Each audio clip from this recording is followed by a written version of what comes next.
Hi hello welcome to our channel. నేను మీ సిరి. ఈరోజు మనం చెప్పుకోబోయే కథ ఇష్టమైన సకడ పార్ట్ 229. కథలోకి వెళ్ళే ముందు వీడియోని లైక్ చేసి హైప్ చేయడం మర్చిపోకండి. ఇక వచ్చేయండి. వేద హర్షతో పాటు తన ఇంటికి వెళ్ళిపోయింది. ఆమె 3-4 రోజుల నుంచి గమనిస్తోంది. యమున తనకి ఫోన్ కాల్ చేయలేదు. ఓ రోజు సాయంత్రం ఒక్కటే వాళ్ళ దగ్గరికి వెళ్ళింది వేద. అప్పటికే యమున కేశవులు ఇద్దరూ హాల్లో కూర్చొని ఉన్నారు. ఆమె కూరగాయలు కట్ చేసుకుంటోంది. ఆయన కాఫీ తాగుతూ మౌనంగా ఏదో ఆలోచిస్తున్నట్టుగా ఉన్నాడు. తను లోపలికి వెళ్ళిపోయింది. వేదన చూసిన యమున ముఖం ఒక్కసారిగా వెలిగిపోయింది. కేశవ్ ఆమెని గమనించలేదు. ఆమె ఏం మాట్లాడకుండా సరాసరి మౌనంగా తండ్రి పక్కన కూర్చుంది.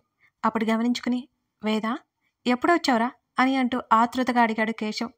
2 రోజులైపోయింది డాడీ వచ్చి, ఆమె మామూలుగా చెప్పింది. ఆమె సీరియస్గా ఉన్నట్టు ఆ ఇద్దరికి అర్థమైపోయింది. హర్ష రాలేదా నీతో అని యమున అడిగింది. నేను వచ్చి ఇంతసేపు అవుతుంటే ఒక కాఫీ కూడా ఇవ్వవా నాకు అంది వేద. ఇప్పుడే తెస్తానుండు అంటూ గబగబా కిచెన్లోకి వెళ్ళిపోయింది యమున. తల్లి వచ్చే వరకు మౌనంగా కూర్చుంది. అలాగే తల్లి కాఫీ ఇచ్చింది. అది తాగుతూ మౌనంగానే ఉంది.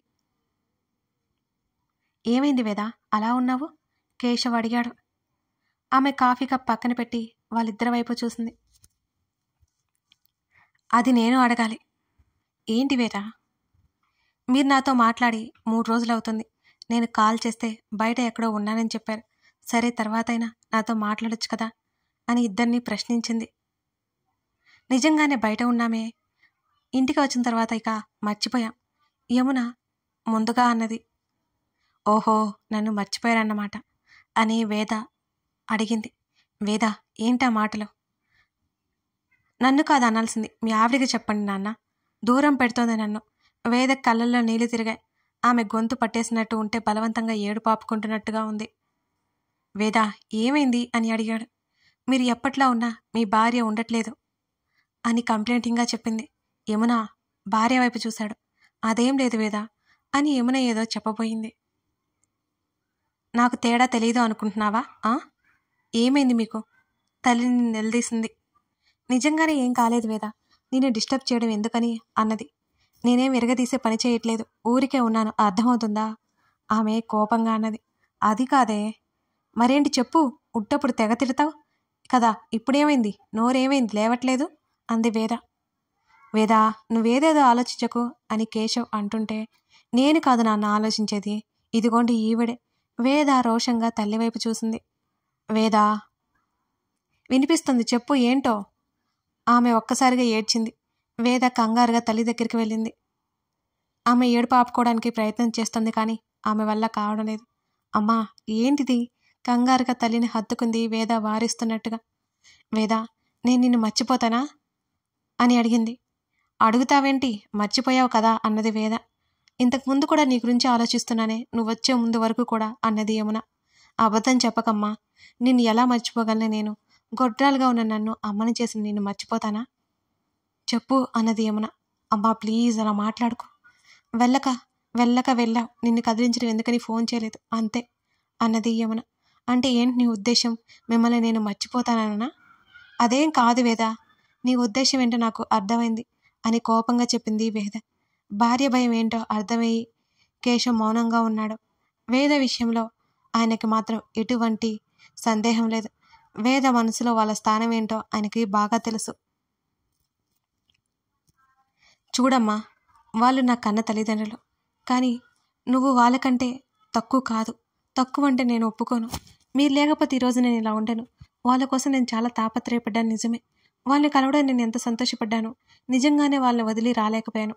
దాని అర్థం మిమ్మల్ని వదిలేస్తున్నట్టు కాదమ్మా. మీ ఇద్దరూ నాకు కావాలి, అర్థమవుతుందా? నువ్వు నా అమ్మవి, నేను నీ కూతుర్ని. ఇది ఎప్పటికీ మారదు. పిచ్చి పిచ్చిగా ఆలోచించి నన్ను దూరం పెట్టావంటే నేను ఊరుకొని చెప్తున్నా, ఇక్కడే వచ్చి ఉంటాను. ఇక నీ ఇష్టం. వేద కళ్ళు తుడుచుకుంటూనే బెదిరించింది. నా కూతురిని నేను చూసుకోలేనా ఏంటి?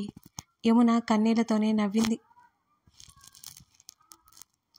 ఛా, హర్షతో గొడవపడి వస్తే ఏమంటావు నువ్వు నన్ను? ఎప్పుడు మీ ఇంటికి వెళ్తున్నావే అని నన్ను తిట్టలేదు, ఇప్పుడు చూడు మాటలు చెప్తోంది అని వేద తల్లిని కొక్కిరించింది. యమున కన్నీళ్లతోనే మళ్ళీ నవ్వింది. వేద చెంపల మీద ముద్దు పెట్టుకుని దగ్గరకు తీసుకుంది. అలకగా తల్లి చుట్టూ చేతులు వేసింది. నేను మీ ఇద్దరికీ కూతుర్ని. నాకు మీ ఇద్దరు కావాలి, ఇది నా ఇల్లు, అర్థమవుతుందా? మళ్ళీ మళ్ళీ చెప్పింది. ఊ ఊ కాదు, మళ్ళీ చూస్తాను. నువ్వు తేడా చేసావంటే నా దగ్గరికి తీసుకెళ్ళి పెట్టేసుకుంటా. తృప్తిగా వాళ్ళిద్దరిని నవ్వుతూ చూస్తున్నాడు కేశవ్. సరే, నాకు బాగా ఆకలేస్తుంది, ఏదైనా చెయ్యి. నేను హర్షకు కూడా చెప్పకుండా వచ్చాను. తన ఇంటికి వచ్చే టైం అయింది. నన్ను వెతుక్కుంటాడేమో, ఫోన్ చేస్తాను, ఇక్కడికే వస్తాడు అని కళ్ళు తుడుచుకుంటూ ఫోన్ తీసుకున్న తన బెడ్రూమ్లోకి వెళ్ళిపోయింది. యమున భర్త వైపు చూసి కన్నీళ్లు పెట్టుకుంది. ఆమె చేతి మీద తట్టి కళ్ళార్పాడు. ధరణి నిద్రలో నుంచి లేచింది. ఆ రోజు వినీత వచ్చి వెళ్ళింది. ఆ డాక్టర్ వస్తే చాలు తనకు నిద్ర ముంచుకొస్తుంది ఎందుకో.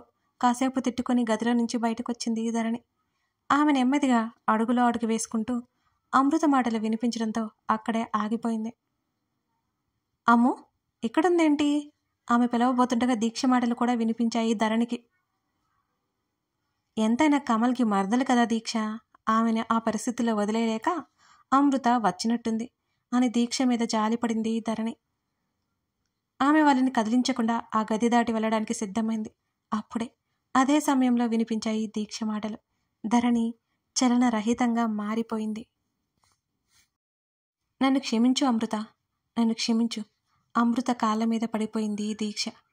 ఏడుస్తున్న దీక్ష భుజాలు పట్టుకుని పైకి లేవదీసింది అమృత. నీ వయసుకు నీ ఆలోచనలు అలాగే ఉన్నాయి, నీ మీదకి నాకేం కోపం లేదు అన్నది అమృత. నేను చాలా తప్పు చేశాను, మా మామయ్య మాట విని తప్పు చేశాను అమృత. అందుకే ఆ రోజు నీతో అలా బిహేవ్ చేశాను. మా మామయ్య నిన్ను నా దృష్టిలో తప్పుగా చూపించాడు, కానీ నువ్వు మా అన్నయ్య తప్పుకి బలయ్యావని నాకు తెలియదు అమృత. వాడు అంత మూర్ఖంగా నీ జీవితంతో ఆడుకుంటాడని నేను అనుకోలేదు అంటూ గట్టిగా ఏడవసాగింది దీక్ష. ఆమెకి అమృత పట్ల అపరాధ భావంగా ఉంది. ఆమె వాళ్ళని కదిలించకుండా ఆ గది దాటి వెళ్ళడానికి సిద్ధమైంది. అప్పుడే వినిపిస్తున్నాయి ఆ మాటలు. ధరణిక చలనరహితంగా మారిపోయింది ఆ మాటలు వింటూ. ఆమెకి శ్వాస వేగం పెరిగినట్టయింది. ఉదయ్ చేతుల్లో అమృత బలవడం ఏంటి అర్థం కాలేదు ధరణికి. ఆమె గుండె వేగంగా కొట్టుకుంటోంది. దీక్ష వదిలి అంది అమృత. నిజంగా వాడంత దుర్మార్గుడని మాకు తెలియదు. కాదు కాదు, నాకు మాత్రమే తెలియదు. వాడు నిన్ను నాశనం చేయాలని చూశాడు, అది కూడా ధరణిని. వాడు నీ ద్వారా లొంగ తీసుకోవడానికి చూశాడని నాకు తర్వాత తెలిసింది అమృత. వీళ్ళంతా చెడ్డవాళ్ళని నేను అనుకున్నాను, కానీ నా వాళ్ళు ఎలాంటి వాళ్ళో నాకు అర్థమైపోయింది పూర్తిగా. మా అమ్మ, మా అన్నయ్య, మా మామయ్య అందరూ దుర్మార్గులు.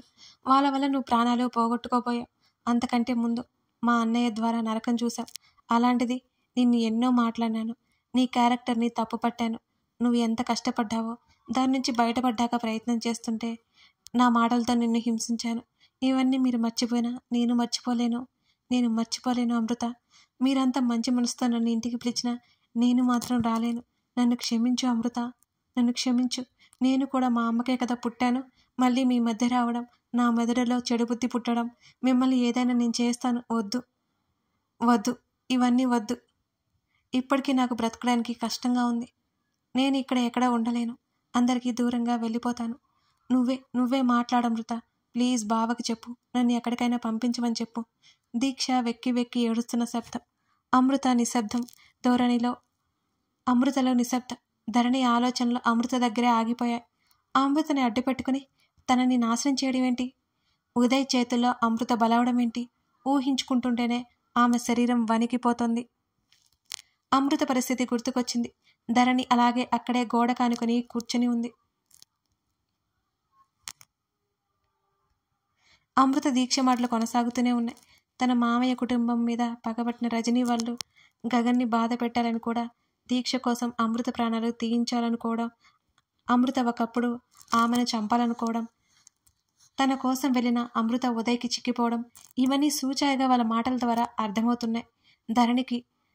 తన కోసం అమృతని ఎరవేయాలనుకున్నాడా? ధరణికి ఊపిరి భారమైపోయింది. ధరణి లేచిందో లేదో అని రుక్కిని పైకి పంపించింది మాలవిక. దీక్ష గది బయట అలాగే గోడ కానుకొని కూర్చుని వణికిపోతున్న ధరణి కనిపించింది రుక్మిణికి. ఆమె పరుగున ధరణి దగ్గరికి వచ్చింది. ధరణి శరీరం విపరీతంగా వణుకుతుంటే ఆమె కనుపాప అటు ఇటు కదులుతోంది. ఆమె శరీరానికి చెమటలు పట్టే. ధరణి అత్యంత నిశ్శబ్దంగా బిగుసుకుపోయి ఉంది.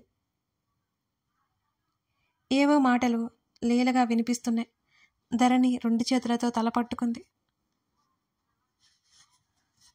రుక్కు వెంటనే ధరణి భుజాలను పట్టుకుని ధరణిని పిలుస్తూ స్పృహలోకి తీసుకురావడానికి ప్రయత్నం చేస్తోంది. ఒకవైపు రుక్మిణి చేతిలోనే ధరణి జారిపోయింది. గట్టిగా కేకపెట్టింది రుక్మిణి. గదిలో ఉన్న అమృత, దీక్ష, కింద ఉన్న మాలవిక, ప్రకాష్ అందరూ పైకెత్తారు. రుక్కు చేతిలో సాలిపోయి మూసుకుని ఉన్న ధరణిని చూసి ప్రకాష్ బెదిరిపోయాడు. వెంటనే మేనకోడల్ని చేతుల్లోకి తీసుకుని గదిలోకి తీసుకొచ్చాడు.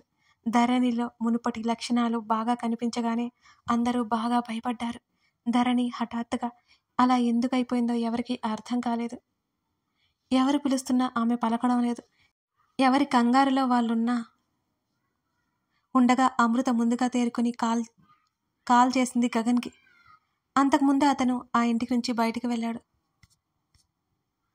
అమృతని ఇంట్లో కూడా చూశాడు. అందుకే ఎందుకు కాల్ చేస్తుందో అర్థం కాక సందేహంగా లిఫ్ట్ చేశాడు గగన్. చెప్పు అమృత.